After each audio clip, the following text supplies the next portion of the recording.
Pytanie, czy Red Pill jest szkodliwy, nie różni się z mojej perspektywy znacząco od pytań, czy freak fighty są szkodliwe, czy piłka nożna jest szkodliwa oraz czy bitwa pod Grunwaldem była szkodliwa. Niejednoznaczność terminów uniemożliwia precyzyjną odpowiedź. Szkodliwy dla kogo? Z czyjej perspektywy? W którym momencie życia tego kogoś mielibyśmy to oceniać? Jeżeli wiodłem przeciętne życie pracując na poczcie i zacząłem uprawiać hazard, i potem wygrałem w kasynie miliony ariarów, zwiedziłem świat, założyłem firmę, zatrudniłem 100 ludzi, ale potem przegrałem na ruletce wszystko i firma zbankrutowała, ludzie wylądowali na bezrobociu, ja w głębokiej depresji, a potem poszedłem na odwyk i na terapii zrozumiałem wszechświat i żyłem w głębokim spokoju przez 10 lat, aż do momentu, gdzie jakiś baran mi zajechał drogę i się zdenerwowałem. To czy z tej perspektywy hazard jest szkodliwy? Tak samo jest z Red Pillem, piłką nożną i okradaniem starszych ludzi. I z twoim oglądaniem YouTube'a. Jeżeli to rozumiesz, to Red Pill raczej nie będzie dla ciebie szkodliwy. Jeżeli tego nie rozumiesz, to nawet jeżeli Red Pill nie będzie dla ciebie szkodliwy, to znajdzie się coś, co będzie szkodliwe.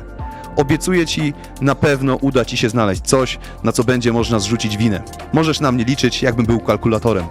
Ale tak na serio, intuicyjnie rozumiejąc kontekst, czy zjawisko Red Pill jest szkodliwe? Czy jest więcej korzyści czy strat? Patrząc przez pryzmat całego społeczeństwa. Pobawmy się w oszacowanie. Znajdziemy bardzo wiele anegdot wskazujących na toksyczność zjawiska, jak i wiele anegdot, które pokażą, że Red Pillowe bodźce ułożyły komuś życie. Zobaczymy wiele hipokryzji i wiele wartościowego przekazu.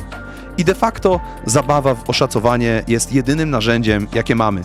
Wiesz, co się liczy? Szacunek ludzi ulicy.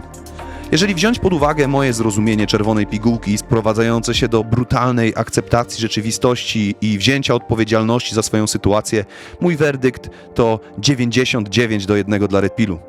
Jeżeli wziąć pod uwagę całe zjawisko, wszystkich twórców mówiących o Red Pill, często interpretując je całkowicie inaczej, mój werdykt to 65:35, nadal dla Red Pillu.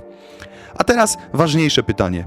Jakie znaczenie dla losów świata mają moje werdykty? Albo twoje. Jeżeli uważasz, że jest 0-100 na niekorzyść Red Pill, to z całym szacunkiem, co to zmienia?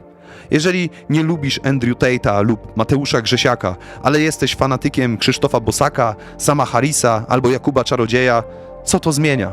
Jeżeli uważasz, że zjawisko jest szkodliwe i chciałbyś, żeby ludzie to zauważyli, a na ten moment tego nie widzą, jaka jest najlepsza metoda, żeby to osiągnąć? Ja jestem dokładnie w tym biznesie, mam dokładnie taki problem. Życzyłbym sobie, żeby więcej ludzi w moim otoczeniu było świadomych, akceptujących rzeczywistość, biorących odpowiedzialność. Wytykanie palcem i obwinianie jest dla mnie demotywujące, a ja lubię być inspirowany przez ludzi, którzy szukają sposobów na ciągłe adaptowanie się do nieuchronnych zmian. Mam mocną intencję zrozumieć ludzi, którzy mnie demotywują swoją postawą. Przede wszystkim chronię siebie i swoich granic, żeby nie dać sobie im wejść na głowę i zabrać więcej mojego czasu, niż chciałbym na to poświęcić. Jeżeli widzę nadzieję na dialog, chcę pokazać, w którym momencie widzę błąd w ich myśleniu lub działaniu. Dokonuję tego przez uczciwą reprezentację ich punktu widzenia. Staram się nie odwracać kota ogonem. Jeżeli poczują się źle zrozumiani, staram się ich lepiej zrozumieć. Czegoś naucz między ludzie. Więc możemy porozmawiać, możemy nie porozmawiać. Wchodzisz, wychodzisz, bo mi już stygnie kawa. Cyk, cyk, cyk, cyk, czas ci spierdala. Zawsze istnieje ryzyko, że się nie dogadamy i warto być przygotowanym do odejścia od stołu. Zawsze istnieje szansa, że się dogadamy i od teraz wszystko będzie inaczej. Kwestia prawdopodobieństwa i kwestia metod, jakie dają najwyższe prawdopodobieństwo przekonania kogoś do swoich racji. Właśnie dlatego PiS dał 2 miliardy telewizji polskiej. I właśnie dlatego Mezo wziął od Borowskiego forsę za track. Więc jeżeli Red Pill daje ci rezonujące z tobą odpowiedzi, jak traktować kobiety i mężczyzn, rozumiem, że będziesz się tym kierował. Jeżeli nie podoba ci się coś, co usłyszałeś w środowisku redpillowym i nie zgadzasz się z tymi treściami, masz możliwość się tym nie kierować. Możesz zrobić totalnie na odwrót. Tak zwany Red Pill mówi ci, żeby używać przemocy? Możesz zrobić im na złość i nie używać przemocy. Możesz też powiedzieć komuś, kto zechce cię słuchać, z czym się nie zgadzasz. Możesz to zrobić na przykład w komentarzu na YouTubie. Możesz zrobić to w internecie lub na dysku twardym Bobera. Z mojej perspektywy będzie to bardziej efektywne, jeżeli zrobisz to bez angażu emocjonalnego, nie przeinaczając tego, z czym się nie zgadzasz. Jak dobrze mnie rozumiesz w skali od Nigdy ona tego nie zrozumie. do... Tu miał być koniec, ale mam postscriptum. Na zlecenie użytkownika Łukasz Kowalski, co myślę o przytoczonych przez Pankracego ABC komentarzach. Problem z odniesieniem się do nich jest taki, że nie ma tam konkretnych stwierdzeń czy pytań, a do pytania po co się starać i zarabiać odniosłem się wręcz literalnie.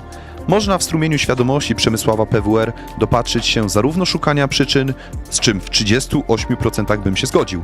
Można też w strumieniu świadomości Pelagiusza XYZ dopatrzyć się wytykania palcem i obwiniania. Tutaj zdecydowanie jestem po przeciwnej stronie barykady, na pewno nie tam, gdzie stało ZOMO. Odniosłem się również literalnie do tego, że nie widzę kryzysu kobiecości w pogarszających się zdolnościach cukierniczych kobiet, gdzie źródła problemu zdaje się upatrywać Pascal ZPR. W przypadku precyzyjnych pytań z największą przyjemnością odniosę się do innych opinii lub stwierdzeń zarówno Protazego RKS, jak i innych influencerów, a także i postaci fikcyjnych jak Omar More bugs there, whoever.